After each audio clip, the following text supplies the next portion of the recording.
नमस्कार दोस्तों, मैं प्रभाकर सिंह स्वागत करता हूं आपका मेरे YouTube चैनल इकोनॉमिक पाठशाला में, जहां आपको मिलता है 11th और 12th इकोनॉमिक्स के सभी चैप्टर का एक्सप्लेनेशन बहुत ही इजी लैंग्वेज में और एकदम फ्री में। तो अगर आप तैयारी कर रहे हैं किसी कंपटीशन एग्ज़ाम की या फिर अपने बोर्ड एग्ज़ाम्स की, तो ये चैनल आपकी बहुत ज़्यादा हेल्प करने वाला है। तो बने रहिए हमारे चैनल के साथ और इस वीडियो के एंड तक।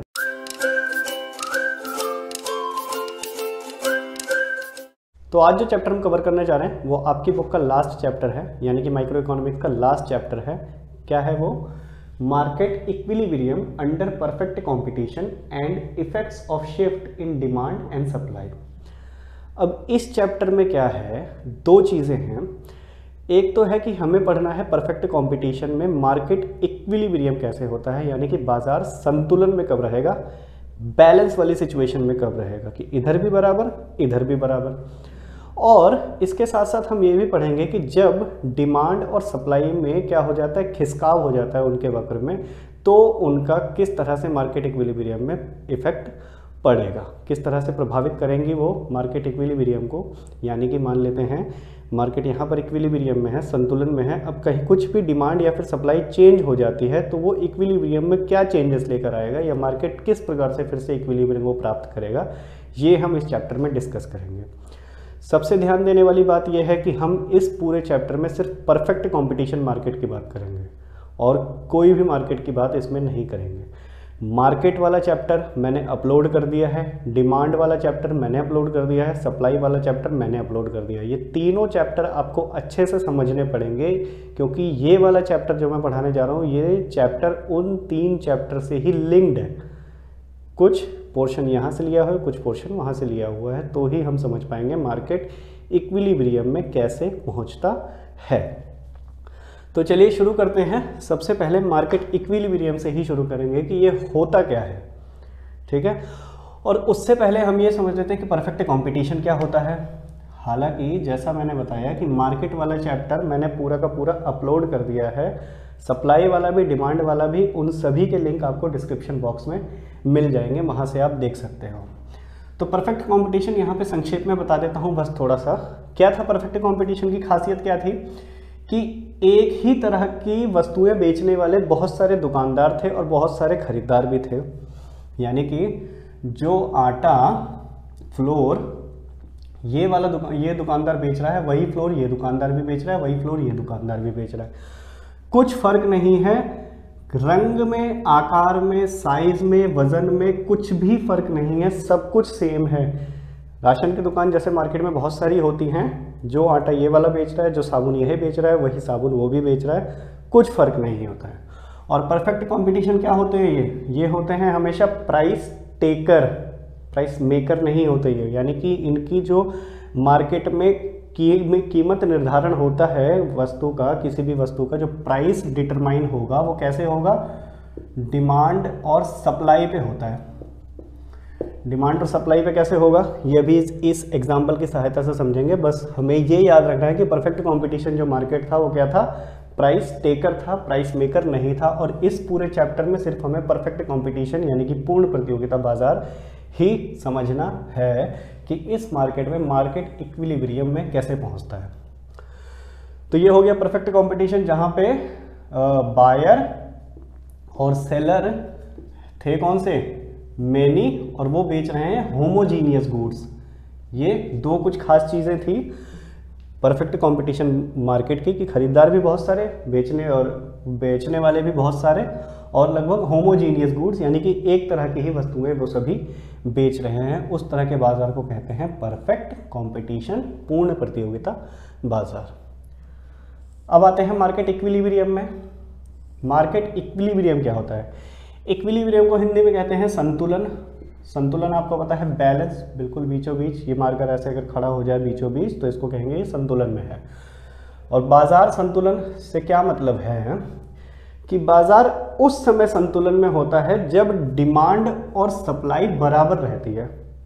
यानी कि जितनी क्वांटिटी की मार्केट में डिमांड है, प्रोड्यूसर उतनी ही क्वांटिटी की सप्लाई भी कर रहा है, तो उस सिचुएशन को क्या कहते हैं, मार्केट इक्विलिब्रियम।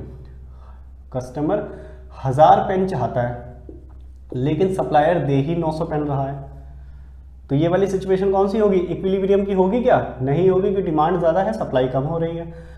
तो इक्विलिब्रियम कौन सा है कि जब 1000 पेन की डिमांड है और 1000 ही पेन सप्लाई भी हो रहे हैं, उस सिचुएशन को कहते हैं मार्केट इक्विलिब्रियम। ठीक है, क्या है सिचुएशन, जहां पर डिमांड और सप्लाई हो जाती है बराबर। अब आपको ये भी याद होगा कि सप्लाई का होता है प्राइस के साथ रिलेशन पॉजिटिव। पॉजिटिव का मतलब है कि जैसे जैसे कीमत बढ़ती जाएगी सप्लाई भी बढ़ती जाएगी, और डिमांड का होता है प्राइस के साथ में रिलेशन नेगेटिव, यानी कि जब प्राइस बढ़ेगा तो डिमांड कम हो जाएगी और जब प्राइस कम होगा तो डिमांड बढ़ जाएगी। तो संतुलन कैसे निकलेगा सप्लाई और डिमांड के बीच में, ये देखते हैं इस टेबल की हेल्प से। ये टेबल क्या बताता है हमें, यहाँ पर मैंने लिया है प्राइस, ये है सप्लाइड क्वांटिटी और ये है डिमांडेड क्वांटिटी। इतनी क्वांटिटीज की सप्लाई हो रही, पूर्ति हो रही है, और इतनी क्वांटिटी की क्या हो रही है, डिमांड हो रही है, मांग हो रही है। तो प्राइस जब था 5 रुपये तो सप्लायर 50 क्वांटिटी की सप्लाई करने के लिए तैयार था, लेकिन डिमांड सिर्फ 10 की हो रही थी। 50 रुपये पर हो नहीं सकता कि सबकी इनकम बराबर होगी। ठीक है, यहाँ पर ये एग्जांपल ले रहे हैं कि हो नहीं सकता कि सबकी इनकम बराबर होगी, तो कुछ ही लोग होंगे एफिशिएंट जो ये 5 रुपये पर ये क्वांटिटियाँ खरीद सकते हैं। तो 10 ही लोग हैं जो खरीद सकते हैं, लेकिन सप्लायर को यहाँ पर ज़्यादा फायदा हो रहा है, तो वो कहता है मैं 50 क्वांटिटी बेच दूंगा अपनी। लेकिन वो 50 बेचकर करेगा क्या, खरीदने वाले तो सिर्फ 10 ही हैं, बाकी 40 क्या हो जाएंगे उसकी, खराब हो जाएंगी। तो यहाँ पर संतुलन हो सकता है क्या, डिमांड और सप्लाई बराबर है, नहीं है, मार्केट बेकार चला जाएगा, ये 50-40 चीज़ें खराब चली जाएंगी। नेक्स्ट कॉम्बिनेशन है कि 4 रुपये जब प्राइस होता है तो सप्लायर कहता है मैं 40 क्वांटिटी बेच दूंगा, लेकिन डिमांड जो है 20 की ही होती है। अब यहाँ पर सप्लायर को नुकसान है, तो सप्लाई हमेशा कम करेगा, वो सीधी बात है, लेकिन कस्टमर का फायदा है, प्राइस कम हो गया तो कुछ लोग और जुड़ गए, खरीदने वाले बढ़ गए। तो लेकिन अभी भी बराबर है क्या, नहीं है। यहाँ पर 40 की सप्लाई हो रही है लेकिन डिमांड सिर्फ 20 की है। बेचने वाले कितने हैं, 40 हैं, और खरीदने वाले 20 हैं। तो क्या होगा, यहाँ पर 20 क्वांटिटी खराब चली जाएगी। तो क्या ये इक्विलिब्रियम है, नहीं है। अब 3 रुपये पर और कम हो जाता है प्राइस, कि डिमांड और बढ़े, तो 3 रुपये पर सप्लाई भी 30 हो जाती है और डिमांड भी 30 हो जाती है, ये दोनों हो गए बराबर। तो ये वाली सिचुएशन क्या है, इसको कहते हैं मार्केट इक्विलिब्रियम, बाजार संतुलन। अब क्योंकि पूर्ण प्रतियोगिता बाजार में जो मार्केट है वो क्या है, प्राइस टेकर है, तो सप्लाई और डिमांड के हिसाब से जो प्राइस डिसाइड होगा उस प्राइस पर चीज़ बिकेगी। यहाँ पर कोई भी प्रोड्यूसर या बेचने वाला अपने हिसाब से इसकी कीमत तय करेगा। अब यहाँ पर तय कर ली उसने, 4 रुपये तय कर ली, लेकिन खरीदने वाले ही 20 हैं, तो क्या होगा, उसको 20 का नुकसान हो जाएगा, है ना। तो क्या है कि यहाँ पर 3 रुपये पर डिमांड भी बराबर होगी, सप्लाई भी बराबर होगी, तो ये हो गया मार्केट प्राइस और ये हो गई सप्लाइड क्वांटिटी। यहाँ पर होगा मार्केट इक्विलिब्रियम में। नेक्स्ट में क्या होगा, डिमांड तो बढ़ जाएगी और कीमत कम हो गई, तो डिमांड तो बढ़ गई, यहाँ पर खरीदने वाले और ज़्यादा लोग हो गए, लेकिन सप्लाई तो 20 की हो रही है। ठीक है, तो ये क्या है, मार्केट इक्विलिब्रियम नहीं होगा। मार्केट इक्विलिब्रियम वहाँ पर होता है जहाँ पर सप्लाई और डिमांड बराबर होती है, और जहाँ पर भी जिस कीमत पर सप्लाई और डिमांड बराबर हो जाती है उसको कहते हैं प्राइस इक्विलिब्रियम। क्या कहते हैं उसको, प्राइस इक्विलिब्रियम, कीमत संतुलन। यानी कि वो संतुलित कीमत है, एकदम संतुलित कीमत है बाजार पर, कि उस कीमत पर खरीदने वाले भी बराबर हैं और बेचने वाले भी बराबर हैं।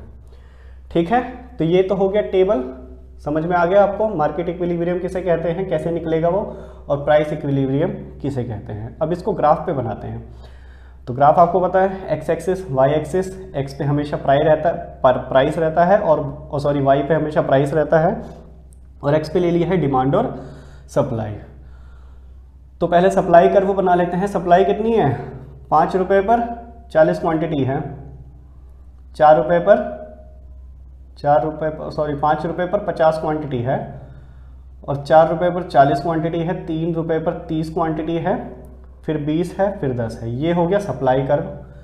ऐसे ही डिमांड कर्व, डिमांड कितना है, 5 पे कितनी है, 5 पे कितना है, 10 है, 5 पे 10 है, और 4 रुपये पे कितना है, 20 है, ₹3 पे 30 है, ये वाला भी मैं इसको इधर ही कर देता हूँ। ₹3 पर कितना था, 30 था।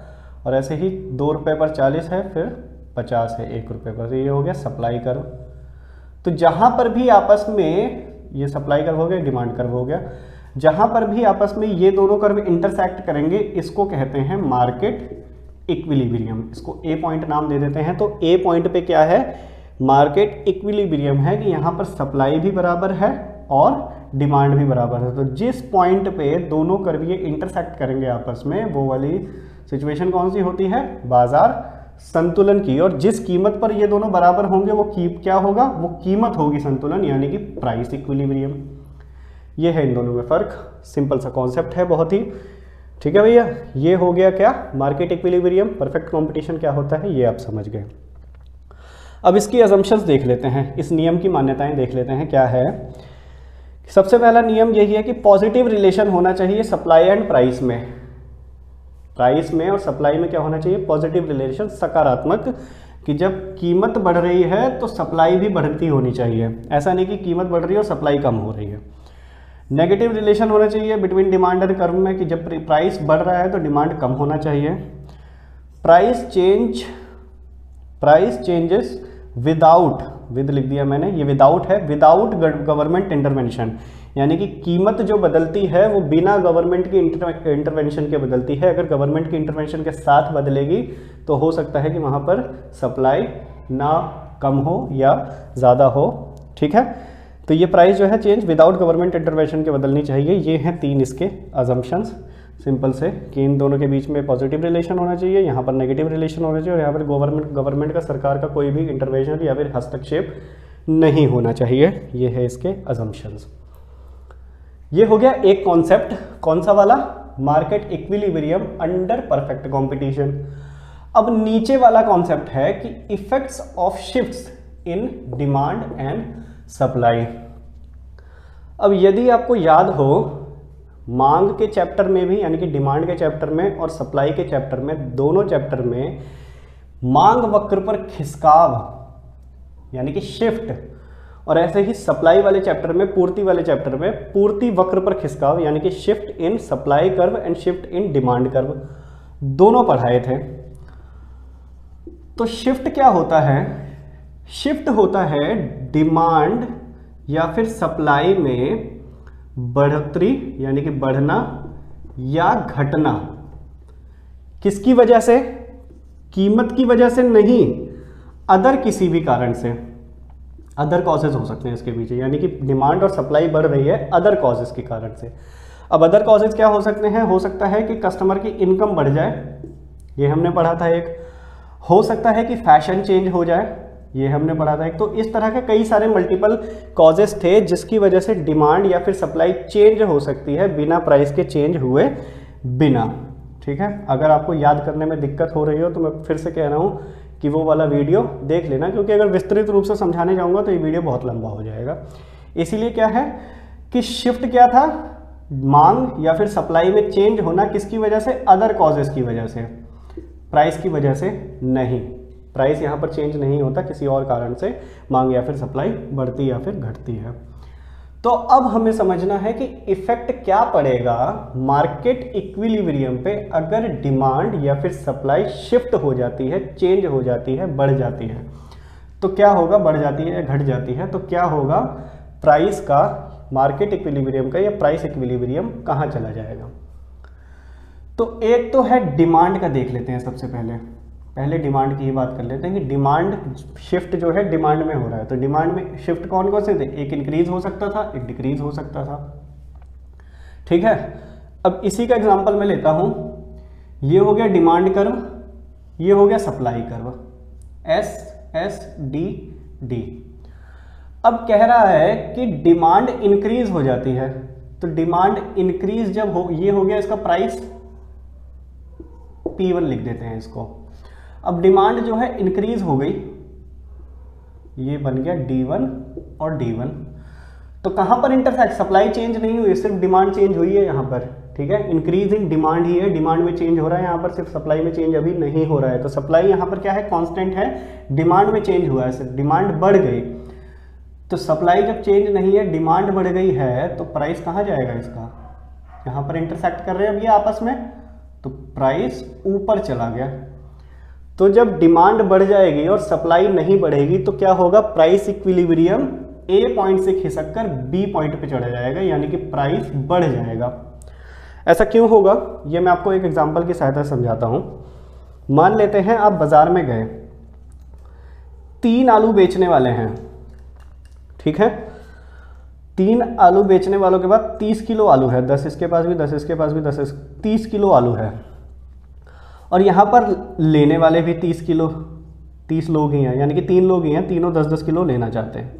तो एक प्राइस डिसाइडेड है, मान लेते हैं 10 रुपये पर, ठीक है, 10 रुपये पर प्राइस डिसाइडेड है, तो 10 रुपये पर सभी बेच देंगे। अब एक और कस्टमर आ गया जिसको 10 किलो और चाहिए।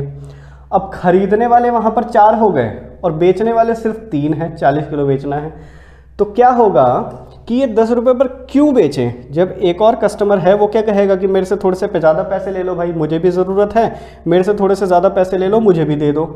तो क्या होगा, यहाँ पर प्राइस बढ़ जाएगा, क्योंकि सप्लाई में चेंज नहीं हुआ, डिमांड इंक्रीज हो गई, तो वहाँ पर प्राइस हमेशा ऐसे बढ़ जाता है, क्योंकि बोली लगाने वाले ज़्यादा लोग आ जाते हैं।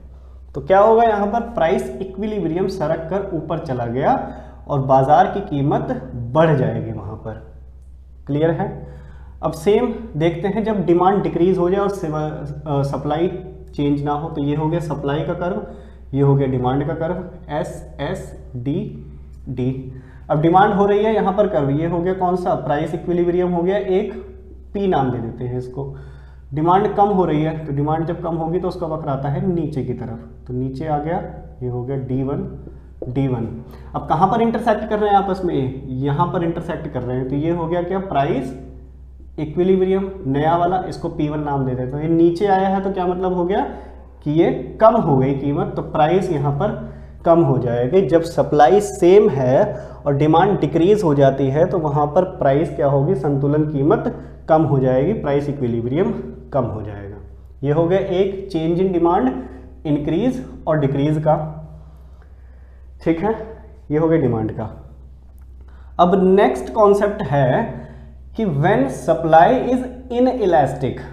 इनइलास्टिक का मतलब है पूर्णतः बेलोचदार होती है, बिल्कुल भी चेंज नहीं होती सप्लाई, चाहे कीमत कितनी भी बढ़ जाए या घट जाए, सप्लाई बिल्कुल भी चेंज नहीं होती।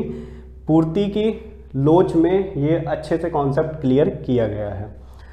तो जो बेलोचदार होती है पूर्ति, उसका वक्र कैसे जाता है, same X axis Y axis लिया हुआ है मैंने, यहाँ पर क्वांटिटी ले ली है, तो सप्लाई जो होगी कैसी जाएगी, बिल्कुल सीधी रहती है वाई एक्सिस के, क्योंकि बेलोचदार है, बिल्कुल भी चेंज ये नहीं होती है, सिर्फ प्राइस चेंज होगा। प्राइस चाहे 10 रुपये से 20 रुपये हो जाए तब भी सप्लाई उतनी ही रहेगी जितनी की पहले थी। तो सप्लाई बिल्कुल भी चेंज नहीं होती, सप्लाई का कर्व ऐसा ही रहता है बिल्कुल सीधा। ये हो गया सप्लाई का कर्व। अब इसी पर ही डिमांड बढ़ या फिर घट सकती है। अब यहाँ पर डिमांड हो रही है इंक्रीज, क्लियर है, यहाँ पर डिमांड हो रही है इंक्रीज। क्या होगा, डिमांड कर्व पहले यहाँ पर जा रहा था, ये D1 है, और उसके बाद जब डिमांड इंक्रीज हो गई तो ये ऊपर चला गया, क्या हो गया, ये D2 हो गया। तो पहले ही यहाँ पर इंटरसेक्ट कर रहे थे, तो ये था प्राइस इक्विलिब्रियम। अब जब ये ऊपर चली गई डिमांड बढ़ गई, तो क्या होगा, सप्लाई तो सेम है, कुछ भी चेंज उसमें नहीं हो रहा है, तो क्या होगा, प्राइस वहाँ पर बढ़ जाएगा और equilibrium point, price equilibrium market का ऊपर चला जाएगा P2 पर, P1 से P2 पर। अब सेम एग्जांपल है जब डिमांड डिक्रीज हो रही हो, तो एक्स एक्सिस वाई एक्सिस, यहाँ पर क्वांटिटी ले ली है, यहाँ पर प्राइस ले लिया है, ये है सप्लाई का कर्व, बिल्कुल सीधा, क्योंकि ये क्या है, पूर्णतया बेलोचदार है, बिल्कुल भी चेंज नहीं होती है कीमत के बदलने से। अब क्या होगा, डिमांड यहाँ पर कम हो गई, ये था डिमांड कर्व 1, पहले इतनी थी डिमांड, अब डिमांड कम हो गई, कम होके कितनी हो गई, D1 हो गई, वो ये जा रहा वक्र, तो पहले यहाँ पर इंटरसेक्ट कर रहे थे, ये हो गया प्राइस इक्विलिब्रियम P1, अब यहाँ पर इंटरसेक्ट कर रहे हैं, यानी कि कीमत कम हो गई, ये हो गया नया प्राइस इक्विलिब्रियम मार्केट का। तो P1 से सरक कर नीचे P2 पे आ जाएगी, कीमत यहाँ पर कम हो जाएगी। तो क्या निकला इसका सार, कंक्लूजन क्या निकला इसका कि जब सप्लाई में कोई भी चेंज नहीं होगा और डिमांड इंक्रीज या फिर डिक्रीज होगी, जब इंक्रीज हो जाएगी तो कीमत भी इंक्रीज हो जाएगी, और जब सप्लाई डिमांड डिक्रीज हो जाएगी तो कीमत भी डिक्रीज हो जाएगी। ठीक है, अब यहाँ पर अगर डिक्रीज हो जाए, डिमांड खरीदने वाले सिर्फ 20 ही बचें और बेचने वाले 30 हैं, तो क्या होगा, ये चाहेगा कि मेरा माल भी बिक जाए, खराब ना हो, तो क्या करेगा ये कि कहेगा यार मेरा माल ले जाओ, मैं कम में दे दूंगा तुमको। तो यहाँ पर अब क्या होगी, कीमत इसकी कम हो जाएगी क्योंकि खरीदने वाले कम हैं, तो इस वजह से ही मार्केट का प्राइस क्या हो जाएगा, कम हो जाएगा। तो सप्लाई जब भी कांस्टेंट रहती है या फिर चेंज नहीं होती, सिर्फ डिमांड में चेंज होगा, तो उसके हिसाब से ही मार्केट का प्राइस कम या फिर ज़्यादा हो सकता है। नेक्स्ट है कि when supply is perfectly elastic. Perfectly elastic क्या है कि पूर्णतया लोचदार हो। लोचदार का मतलब कि बिल्कुल बदल सकती है। अगर प्राइस चेंज हो गया तो सप्लाई में इन्फिनिटी चेंज हो जाएगा, बहुत ही ज़्यादा चेंज हो सकती है, इसीलिए इसका प्राइस रहता है हमेशा कांस्टेंट। मैं फिर से कह रहा हूँ, पूर्ति के सिद्धांत में पूर्ति का जो लोच वाला चैप्टर है उसमें ये सभी मैंने कॉन्सेप्ट कवर कर रखे हैं, आप वो वाला वीडियो देख लेना अगर आपको समझने में थोड़ी सी भी परेशानी हो रही हो तो। अगर आप समझ पा रहे हैं तो बहुत बेहतरीन है।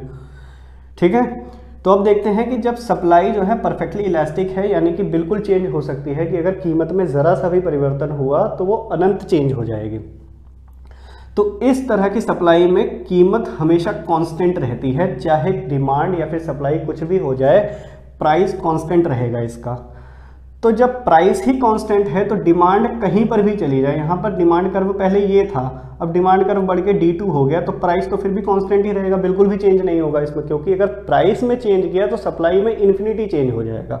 इस वजह से इसका प्राइस चेंज नहीं करते। किस वाली सिचुएशन में, जब डिमांड सप्लाई हो परफेक्टली इलास्टिक। तो यहाँ पर जैसे D1 है, अब कम हो रहा है, D1 था, अब नई मांग कितनी हो गई, D2 हो गई, कम हो गए, तो प्राइस फिर भी सेम ही रहेगा, दोनों एक जगह ही इंटरसेक्ट कर रहे हैं, तो इक्विलिब्रियम पॉइंट खाली A से B पे पहुंच जाएगा, B से A पर पहुंच जाएगा, लेकिन प्राइस यहाँ पर रहता है सेम। तो ये है कंक्लूजन 3 पॉइंट का, जब डिमांड में चेंज होता है और जब सप्लाई इनइलास्टिक होती है और जब सप्लाई इलास्टिक होती है। अब समझते हैं कि जब सप्लाई में चेंज होगा और डिमांड बिल्कुल स्थिर रहेगी तो क्या होगा। तो अब देखते हैं कि सप्लाई में चेंज जब होगा, चेंज का मतलब बढ़ेगी या घटेगी, और डिमांड रहती है नॉन चेंजेबल, डिमांड है नॉन चेंजेबल, तो क्या होगा, मार्केट इक्विलिब्रियम या प्राइस इक्विलिब्रियम, मार्केट का प्राइस कहाँ चला जाएगा, कम हो जाएगा कि ज़्यादा हो जाएगा।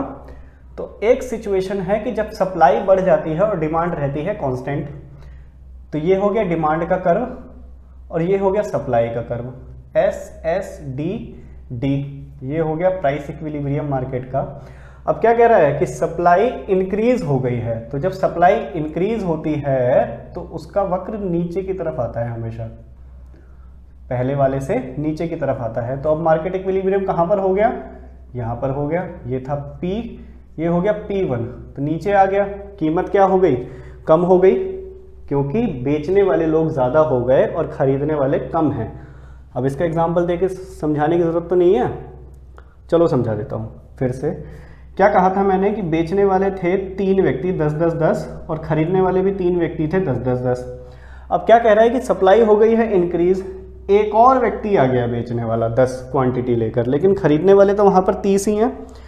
तो ये क्या सोचेगा कि मुझे भी अगर अपना माल बेचना है तो कम करनी पड़ेगी कीमत, है ना, कीमत कम करनी पड़ेगी, तभी तो ये इधर से इधर आएंगे। तो क्या कहता है, मेरा माल ले लो यार, 10 रुपये की बजाय 8 रुपये दे देना चलो। तो क्या हो जाएगी, वहाँ पर संतुलन, कीमत मार्केट की कम हो जाएगी, क्योंकि अब सारे ग्राहक इधर पहुँचेंगे, तो अगर इनको भी बेचना है तो इनको भी मार्केट का मूल्य अपना कम करना पड़ेगा, तभी बेच पाएंगे। तो क्या होता है, इक्विलिब्रियम प्राइस हमेशा नीचे आ जाता है इस सिचुएशन में, जब सप्लाई इंक्रीज हो जाएगी और डिमांड डिक्रीज हो जाएगी, और सॉरी कांस्टेंट रहेगी। तो अब फिर से डिमांड कांस्टेंट है और सप्लाई इंक्रीज हो रही है, तो ये हो गया, मान लेते हैं डिमांड, ये हो गया सप्लाई। अब सप्लाई के हिसाब से प्राइस ये हो गया, इक्विलिब्रियम ऑफ सप्लाई क्या हो रही है, डिक्रीज हो रही है, तो डिक्रीज होगी ऊपर की तरफ। जब ऊपर की तरफ डिक्रीज होगी तो प्राइस हमेशा बढ़ जाएगा, ये हो गया P1, ये हो गया P। तो क्या हो गया, प्राइस यहाँ पर बढ़ जाएगा, क्योंकि बेचने वाले अब वहाँ पर हो गए हैं कम और खरीदने वाले हो गए हैं ज़्यादा। तो जब खरीदने वाले ज़्यादा हो गए हैं तो क्या कहते हैं, यार 10-2 रुपये फालतू ले ले मुझसे, मुझे बेच दे। ठीक है, तो जब सप्लाई कम हो जाएगी और डिमांड ज़्यादा हो जाएगी तो क्या होगा, वहाँ पर प्राइस ऊपर चला जाएगा।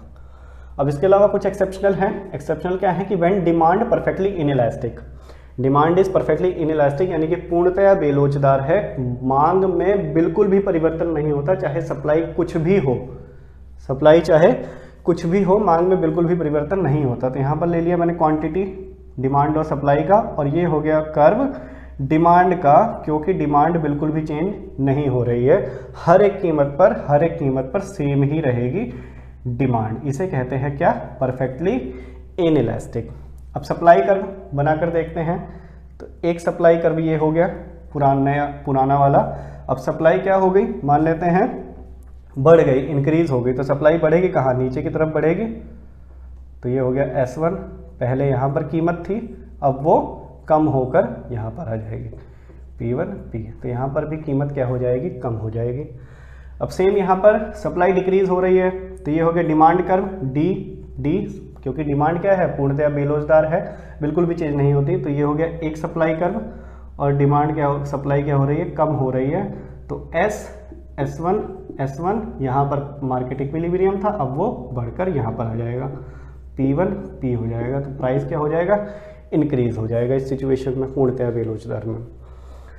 नेक्स्ट है कि when demand is perfectly elastic, elastic का मतलब है कि पूरी तरह से चेंज हो जाती है, इन्फिनिटी चेंज हो जाएगा इसमें, अगर प्राइस में बिल्कुल भी ज़रा सा भी चेंज हुआ तो इस सिचुएशन में प्राइस क्या रहता है, मार्केट का कांस्टेंट रहता है, क्योंकि मार्केट को पता है कि अगर मैंने ज़रा से भी कीमत बदली तो डिमांड इसकी बहुत ही ज़्यादा बढ़ जाएगी, इसलिए मार्केट का प्राइस क्या रहता है, कांस्टेंट रहता है हमेशा।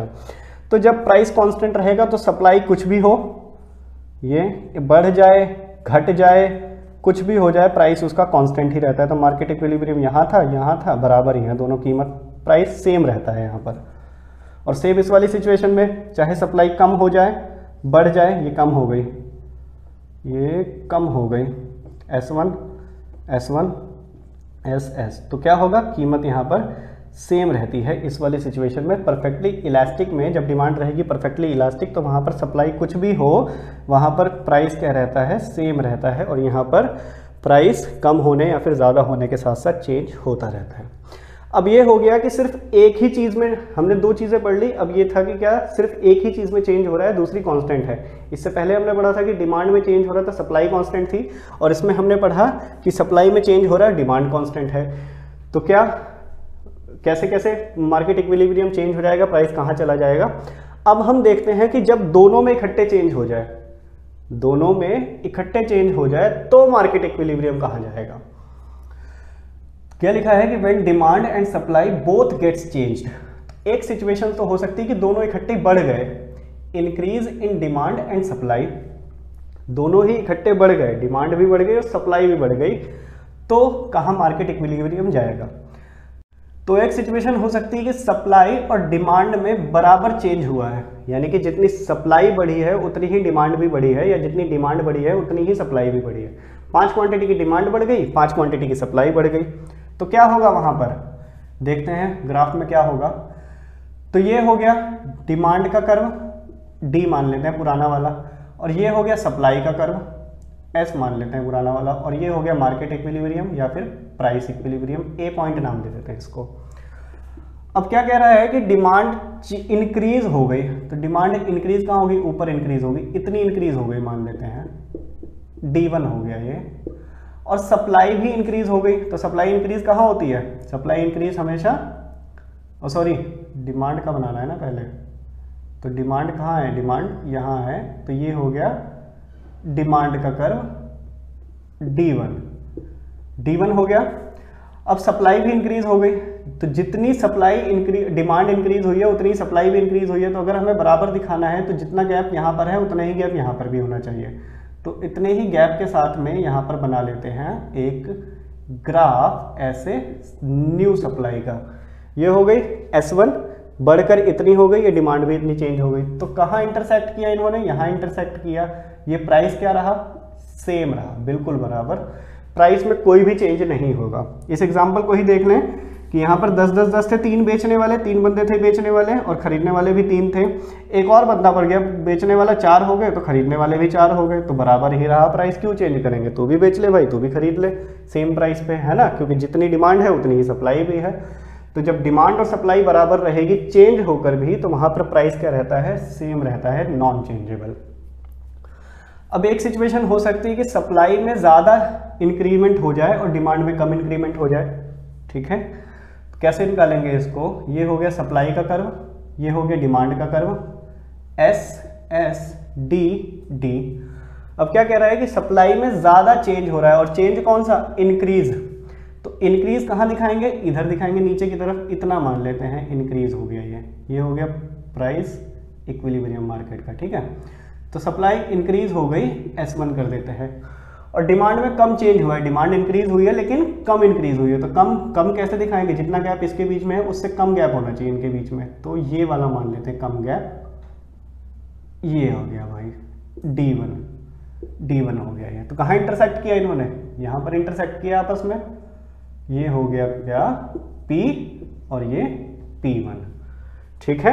तो यहाँ पर कीमत क्या हो गई, कीमत कम हो गई, क्योंकि वहां पर सप्लाई की क्वांटिटी ज्यादा हो गई और डिमांड की क्वांटिटी कम हो गई। नेक्स्ट है कि डिमांड में ज्यादा चेंज हो रहा है और सप्लाई में कम चेंज हो रहा है, और चेंज कौन सा, इंक्रीज। तो डिमांड ये देख लेते हैं फिर इसी ग्राफ में, तो सप्लाई ये हो गई सप्लाई एस और ये हो गया डिमांड डी। अब क्या कह रहा है कि डिमांड में ज़्यादा चेंज हो रहा है, डिमांड इंक्रीज हो रही है ज़्यादा, तो ये इतनी डिमांड मान लेते हैं कि ये ज़्यादा इंक्रीज हो गई D1, और सप्लाई में चेंज हो रहा है, इंक्रीज हो रही है लेकिन कम इंक्रीज हो गई। तो कम कैसे निकालेंगे, इन दोनों के बीच का गैप कम देखेंगे, तो ये हो गया कम चेंज। तो पहले ये था प्राइस, अब वो प्राइस कहाँ इंटरसेक्ट कर रहा है, यहाँ पर इंटरसेक्ट कर रहा है, तो ये हो गया P1 और ये P। तो यहाँ पर प्राइस क्या बढ़ गया, क्योंकि खरीदने वाले ज़्यादा हो गए और बेचने वाले कम हो गए, तो प्राइस क्या होगा, वहाँ पर इंक्रीज हो जाएगा। ये होगी सिचुएशन 3, जब दोनों के दोनों इंक्रीज हो रहे हैं। इंक्रीज होने की भी 3 सिचुएशन हो सकती हैं, या तो दोनों बराबर इंक्रीज हो जाए, या फिर सप्लाई में ज़्यादा इंक्रीमेंट हो, डिमांड में कम इंक्रीमेंट हो, या फिर सप्लाई में कम इंक्रीमेंट हो, डिमांड में ज़्यादा इंक्रीमेंट हो। ये 3 सिचुएशन है, और उसके हिसाब से प्राइस इक्विलिब्रियम कहाँ पे जाएगा ये हमने देख लिया। तो यहाँ पर रहेगा सेम, यहाँ पर प्राइस क्या हो जाएगा, यहाँ पर प्राइस कम हो जाएगा और यहाँ पर प्राइस बढ़ जाएगा। ये हो गया। अब देखते हैं कि जब दोनों में डिक्रीमेंट हो जाए, डिक्रीज हो जाए डिमांड और सप्लाई, तो एज सेम ये भी है कि जब दोनों कम डिक्रीज हो रही हैं तो सप्लाई में जितने डिमांड जितनी कम हो रही है सप्लाई भी उतनी कम हो रही है, या फिर सप्लाई ज़्यादा कम हो रही है डिमांड कम हो रही है, या फिर सप्लाई कम हो रही है और डिमांड ज़्यादा कम हो रही है। तो ये 3 सिचुएशन यहाँ पर भी हो सकती हैं। उसके हिसाब से प्राइस इक्विलिब्रियम कहाँ पर देखेंगे, कैसे निकालेंगे। तो ये हो गया सप्लाई का कर्व और ये हो गया डिमांड का कर्व SSD, ठीक है। अब क्या कह रहे हैं, डिक्रीज हो रही है, तो डिक्रीज कैसे होती है, डिमांड डिक्रीज का नीचे वक्र आता है, इतनी डिक्रीज हो गई मान लेते हैं D1, और सप्लाई में भी डिक्रीमेंट हो रहा है, तो डिक्रीमेंट का सप्लाई का कर्व कहाँ जाता है, ऊपर जाता है। और बराबर निकालना कैसे निकालेंगे, जितना गैप इसके बीच में उतना ही गैप इधर भी, तो इतना मान लिया जाए। ये है ग्राफ। तो ये था A पॉइंट प्राइस इक्विलिब्रियम। अब वो खाली सरक कर इधर आ गया B पे, प्राइस यहाँ पर सेम ही रहा, क्योंकि अगर 4 में से 1 बेचने वाला चला गया और 1 खरीदने वाला भी चला गया तो बराबर हो गए, 3 बेचने वाले 3 खरीदने वाले, प्राइस वहीं का वहीं रहा, ठीक है। और नेक्स्ट है कि सप्लाई में ज़्यादा कमी होती है और डिमांड में कम कमी होती है, डिक्रीज होंगे लेकिन सप्लाई में ज़्यादा कमी हो जाएगी। तो ये हो गया सप्लाई का कर्व, ये हो गया डिमांड का कर्व SSD, ठीक है। अब सप्लाई में ज़्यादा कमी हो रही है, तो कमी कहाँ होती है, ऊपर की तरफ, तो ये हो गया सप्लाई में कमी हो गई, इतनी ज़्यादा मान लेते हैं S1, और डिमांड में कम कमी हो रही है, तो डिमांड में कमी कहाँ होती है, इधर नीचे की तरफ, ये यहाँ पहुँच गया, ठीक है। तो ये हो गया D1, प्राइस इक्विलिब्रियम कहाँ था, पहले यहाँ था A पॉइंट पे, अब वो ऊपर चला गया यहाँ पर, तो P से P1 हो गया, प्राइस यहाँ पर बढ़ गया। क्यों, क्योंकि सप्लाई में ज़्यादा कमी हो गई, बेचने वाले ज़्यादा कम हो गए और खरीदने वाले कम हुए, ठीक है। अब यहाँ पर सेम कि सप्लाई में कम कमी हो रही है और डिमांड में ज़्यादा कमी हो जा रही है, तो सप्लाई डिमांड और अब कमी निकालेंगे तो कमी कहाँ होती है सप्लाई में, ऊपर की तरफ। अब सप्लाई में कम कमी हो रही है तो कम देख लेते हैं, गैप इसके बीच का कम रखेंगे, S1 और डिमांड के बीच का गैप ज़्यादा रखेंगे। ये हो गया D1, प्राइस पहले यहाँ था, अब वो कम होकर यहाँ पहुँच गया P1 और P, तो यहाँ पर प्राइस क्या हो गया, कम हो गया। ठीक है, तो ये है सिचुएशन। ठीक है, प्राइस इक्विलिब्रियम समझ गए आप क्या होता है कि जहां पर भी डिमांड और सप्लाई बराबर हो जाती हैं वो होता है मार्केट का प्राइस इक्विलिब्रियम, या फिर वक्र पर जिस भी सिचुएशन में दोनों आपस में इंटरसेक्ट करेंगे वो होगा प्राइस इक्विलिब्रियम। तो हमें वक्र पर वही देखना है कि जहां पर नए वाले ग्राफ इंटरसेक्ट कर रहे हैं आपस में, वो हो जाएगा प्राइस इक्विलिब्रियम। ठीक है, कंफ्यूज मत होना कि ये इंटरसेक्ट कर रहा है यहाँ पर, ये पुराने वाले ग्राफ से इंटरसेक्ट कर रहा है, नए वाले ग्राफ से इंटरसेक्ट नहीं कर रहा है। तो नया वाला ग्राफ जब हम बनाएंगे तो नए वाले ग्राफ में जहाँ पर इंटरसेक्ट करेगा वो होगी नई कीमत, नया मार्केट इक्विलिब्रियम।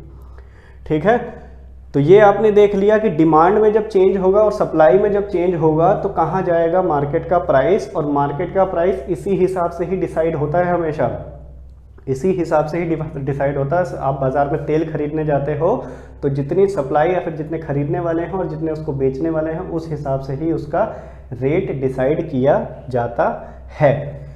तो ये आपने देख लिया जब डिमांड और सप्लाई चेंज होगी तो कैसे उस चेंज होगा, कभी प्राइस बढ़ जाएगा, कभी प्राइस कम हो जाएगा। तो एक इसका कंक्लूजन है जो कि सीधा आप समझ जाएंगे। क्या कंक्लूजन है कि किसी भी सिचुएशन में जहां पर सप्लाई रहेगी ज़्यादा और डिमांड रहेगी कम, वहां पर प्राइस होगा हमेशा कम। ठीक है, सप्लाई जहां पर ज़्यादा रहेगी यानी कि बेचने वाले ज़्यादा रहेंगे और खरीदने वाले कम रहेंगे, वहां पर प्राइस कम होगा। अब मान लेते हैं यहाँ पर बेचने वाले, आप बाजार में गए 5 हैं बेचने वाले और खरीदने वाले 3 ही हैं, तो क्या करेंगे, जो ज़्यादा कम पे देगा उसी से खरीद लिया जाएगा, और ये बेचने के लिए कीमत अपनी कम करेंगे ही करेंगे। तो इसीलिए जहाँ पर भी सप्लाई ज़्यादा रहेगी और डिमांड कम रहती है वहाँ पर कीमत रहती है हमेशा कम। और ऐसे ही जहाँ पर सप्लाई रहेगी कम और डिमांड रहेगी ज़्यादा, वहाँ पर क्या होगा, प्राइस हमेशा ज़्यादा रहेगा, क्योंकि खरीदने वाले ज़्यादा हैं और बेचने वाले कम हैं। अब ये सिचुएशन में ये 3 हैं बेचने वाले और खरीदने वाले ज़्यादा हैं, 5 हैं, तो जो ज़्यादा पैसे देगा उसको सामान वो दे देगा। तो इसीलिए कीमत वहाँ पर क्या होती है, प्राइस वहाँ पर क्या रहता है, ज़्यादा।